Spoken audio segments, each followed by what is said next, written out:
Anyway. In the summer of 1999, Big, an by his 18-year-old own college choice, student by typed the his way. final Fuck lines you. of code. He had Money accidentally Legends, by the created the way. biggest threat the music industry had ever faced. Sean Fanning sat in his Northeastern University dorm room, surrounded by the frustrated complaints of his roommates. They all wanted the same thing, to share music files with each other.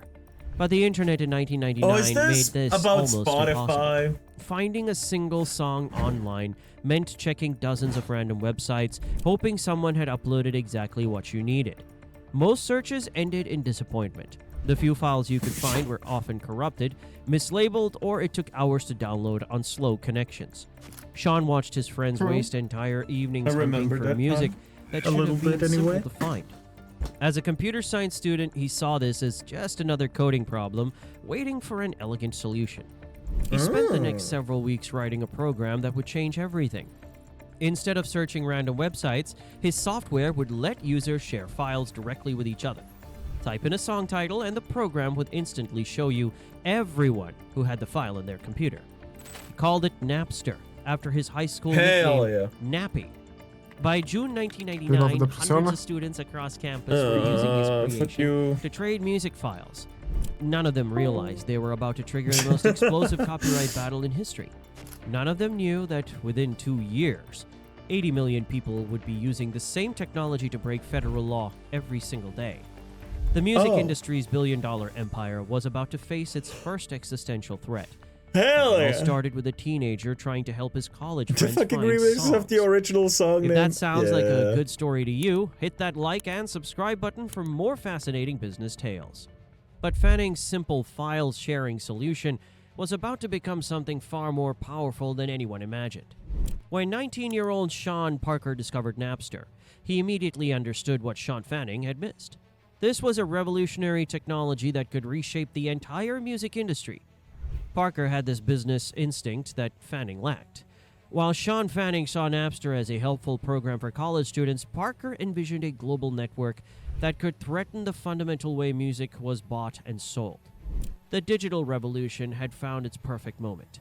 MP3 compression technology had just made music files small enough for DJ practical internet sharing. Cocksucker in the middle College of the campuses song. offered high-speed connections that most American homes wouldn't have for years. We the And best students possessed both the music. technical knowledge and the burning desire Every for time free I hear music DJ, that's that what could comes to fuel Napster's mind. explosive growth. Napster's design created unstoppable network effects.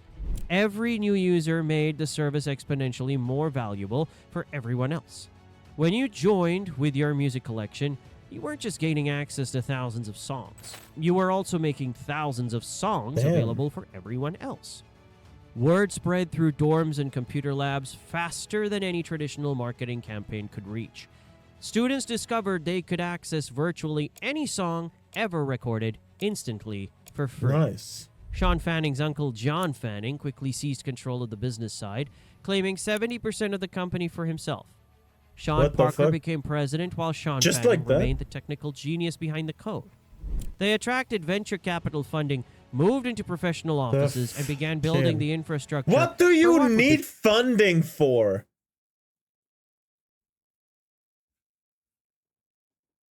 Bruh. Yeah, we need a fucking skyscraper of workers to just, you know...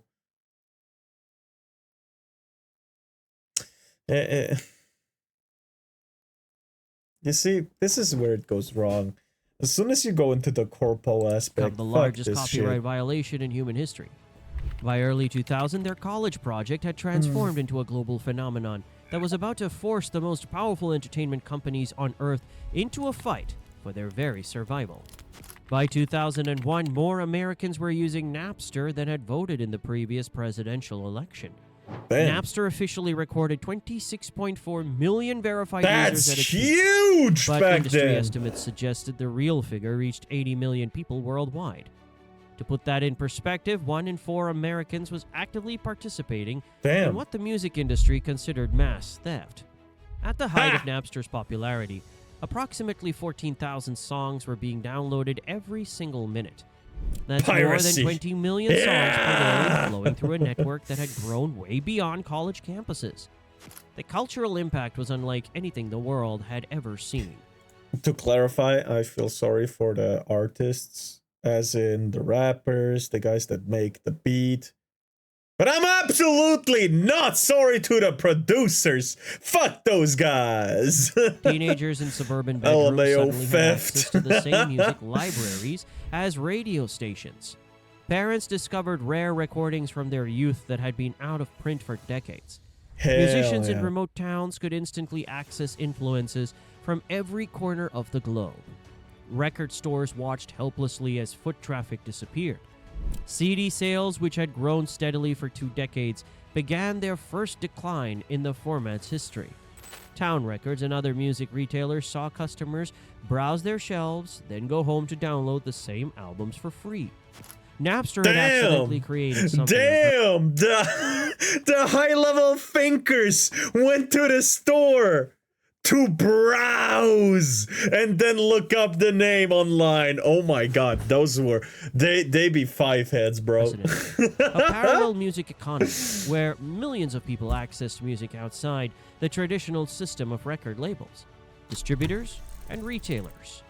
For the first time in history, artists and fans could connect directly, bypassing the entire commercial music infrastructure. Yes. This was a cultural revolution that threatened to make the traditional music business 12,000 model heads. obsolete overnight. Then on April 13th, 2000, one of the world's biggest rock bands did something unprecedented. Oh? They sued their own fans. Oh, Metallica's fuck discovery those of guys. Napster came through pure Those accident. guys! An They unfinished started this shit, didn't they? version of their song "I Disappear." Nowadays they get sued back sometimes or something. They have a whole lot of shit going on because of it. Because people were like, okay, you don't want it anywhere? You ain't getting it anywhere. Yeah, I think so. Yeah, on their own videos and shit it gets claimed. Had leaked onto the platform before the band had even decided to release it. When Lars Ulrich, the band's drummer, heard his unreleased music playing on the radio, he knew exactly where it had come from. What happened next shocked both the music industry and Napster users worldwide. Metallica didn't just file a lawsuit against Napster. They went after individual users too. The band's legal team identified 335,435 specific Napster usernames that had downloaded Metallica songs. In a surreal scene that captured the absurdity of the digital age, Lars Ulrich personally delivered boxes of printed usernames to Napster's headquarters, demanding that every single account be permanently banned. Dr. Dre quickly joined the legal assault, adding his own lawsuit and demanding the removal of his entire catalog from the platform. Two of the most respected names in music had declared war on their own audience. The fan backlash was immediate. Metallica, once beloved for their rebellious anti-establishment image, were suddenly anti-establishment until you are the establishment, huh? Sitting at the green fucking table? Yeah, fuck you! Elmo, good luck suing that amount of people. True! Ironic. Sellouts Beyond who had betrayed ironic. the very fans who made them famous. Fuck the government, Dr. Dre with the street music. But then going back on, you know, the street. That I don't like that. How that turned out, man. That's a Protesters shame. gathered outside their concerts. Online forums exploded with angry fans. Darn, just heard this on the radio and thought I'd get first post. Oh well. Oh yeah, Metallica sucks. Yeah, Metallica sucks. From garage pioneers to money-hungry bastards. I'll never buy another one of their albums anyway, so who cares who plays bass for them? Fans promising never to buy another Metallica album. The music industry had made a fateful choice. Instead of trying to understand and adapt to the technology that was clearly the future, they tried to scorched earth legal warfare. The battle lines were drawn, and there would be no going back. On July 11th, 2000, a drummer from a heavy metal band sat before the United States Senate. He was there to argue for the future of American intellectual property. The scene in the Senate Judiciary Committee hearing room was surreal. Lars Ulrich, better known for smashing cymbals than crafting legal arguments, found himself as the face of copyright protection in the digital age. Ulrich delivered his now famous analogy. Yeah, fuck the establishment until I'm the establishment! Until I'm affected, not you're affected! With surprising eloquence. Just like a carpenter who crafts a table gets to decide if he wants to keep it, sell it, or give it away, he told the senators, we should have the same choice with our music. The hearing revealed a generational divide that cut straight through American society. Older senators nodded approvingly at Ulrich's defense of traditional property rights. Younger staffers and observers seemed skeptical of an industry that appeared to be fighting the inevitable march of technology. But Metallica wasn't the only voice in the room. Chuck D from Public Enemy everyone had is taken gangsta the until money opposite is stance, involved. Yeah. defending Napster as a promotional tool that could help independent artists reach new audiences. True. There are cases used to support yet another lawyer looking to preserve the prehistoric existence of contracts past, he argued. Cable news channels treated the hearing like a sporting event, with copyright holders in one corner and digital freedom advocates in the other. Editorial pages across the country debated whether Napster represents theft or innovation. The congressional hearing crystallized the fundamental question of the digital age, whether new technology should be forced to conform to old business models or... So, if I go to a concert and I happen to record with my phone nowadays, am I stealing? Genuine question. whether old industries must adapt to technological reality. Or does it only become stealing when I share it? The senators asked probing questions but offered no immediate answers. The battle According had to them, escalated yes. from dorm rooms to courtrooms to the halls of Congress itself. Judge Marilyn Patel had 48 hours to decide the fate of 80 million users and the future of digital music. The case of... So we have on one side some rich fucking assholes, on the other side we have 80 million people who, you know, are for consumer rights. This should have been a pretty obvious decision. A&M Records versus Napster had been building for months, but the moment of decision arrived with shocking speed.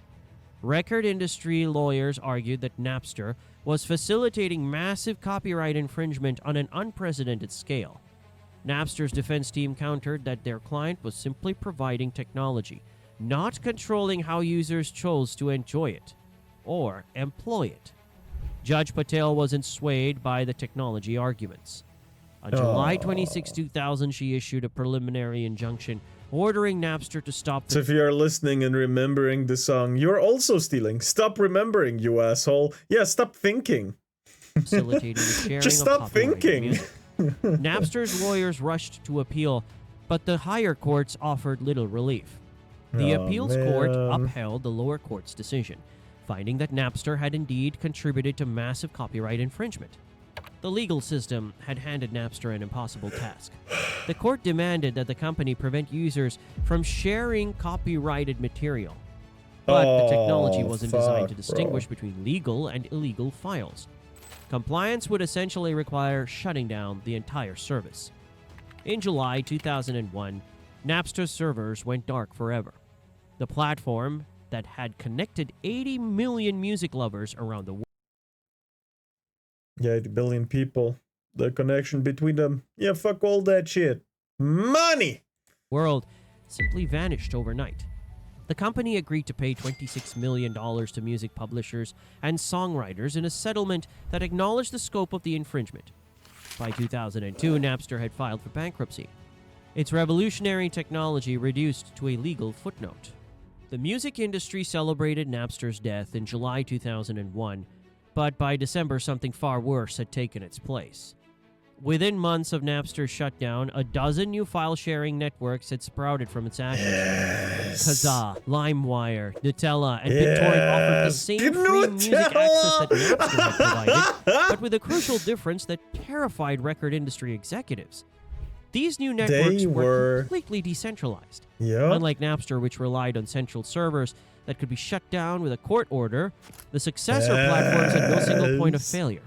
Every user's computer became both a client and a server, create. You didn't want the official one where you could just tell them to pay you a little bit of money? Well, you get the illegal ones where they're illegal from the start and they don't care. Get fucked, no money for you. Impossible to destroy. The legal strategy that had worked against Napster was useless against these Hydra-headed replacements. There were no corporate headquarters. It's too bad that we don't do it. No well, it's coming back. It's coming back. No single company. But for a good while, we haven't done piracy. For a good fucking while, piracy was dead. I'm glad it's back, baby, and it's stronger than ever. To sue into bankruptcy. CD sales continued their steep decline throughout 2002 and beyond, proving that destroying Napster had solved nothing. The recording industry found itself playing an impossible game of whack-a-mole. Shut down one network and 3 more would appear. Sue one set of developers, and anonymous programmers would release improved versions from countries beyond American legal reach. Music executives slowly realized their devastating mistake. Napster, for all its faults, had been a single company with identifiable leadership that might have been willing to negotiate licensing deals. Sean Fanning and Sean Parker had never wanted to destroy the music industry. They had simply wanted to create better technology. By destroying the one file-sharing service that might have worked with them, the recording industry had instead created a... They showed that they would not build a bridge with anyone. And after you destroyed that possible bridge, there was no bridge to build anymore. Retards. Landscape of anonymous, untouchable networks operated by people who had no interest in cooperating or compromise. The genie was permanently out of the bottle, and the industry's legal victory had only made it more powerful. 25 years later, every major music platform on Earth operates on the principle Napster proved. Give people instant access to any song they want. Spotify, Apple Music, YouTube Music, and dozens of other streaming services are Napster's legitimate children. They offer the same instant gratification and unlimited catalogs that made Napster revolutionary. No, Spotify is limited. It can only have official tracks and shit. Some remixes, sure, but not all songs that you hear. Many are only on YouTube and shit like that. Framework that compensates artists and labels. You're better off getting YouTube Premium for most of this shit. Don't get Spotify, just get YouTube Premium. You can still download shit, you know. The music industry eventually embraced the access over ownership model they had fought so desperately to prevent. Consumer expectations had been permanently altered. People now expect to stream any song instantly. YouTube Music is better in that regard, but YouTube doesn't have some songs. Really? I'm not talking about YouTube Music, I'm talking about YouTube, period. Just YouTube. YouTube Premium, that's it. You could probably find almost all songs in existence. But if it exists on the internet, it's probably on YouTube. Rather than buy individual albums. Sean Fanning and Sean Parker both went on to create other transformative technologies. The teenager who coded Napster in his dorm room had proven that technological revolutions cannot be stopped by lawsuits. They can only be channeled into frameworks that serve both innovation and creators. Napster's vision ultimately triumphed, just in a form that worked for everyone. What was your first experience with digital music sharing? Let me know in the comments below. Bro, we had Bluetooth sharing of songs. Hit that like button and subscribe for more tales of how rebels changed the world forever. And if you think this revolution was incredible, wait until you see the next story we've prepared for you. Click here to watch it now. No, I'm not a fan of the new subscription services. I'm not a big fan of the subscription services. But this was a very cool video. I like this a lot. Thank you very much, Buddy Legends. Hell yeah. I had the iKey port sharing. Oh. Anyway, this is Money Legends. I will give you the link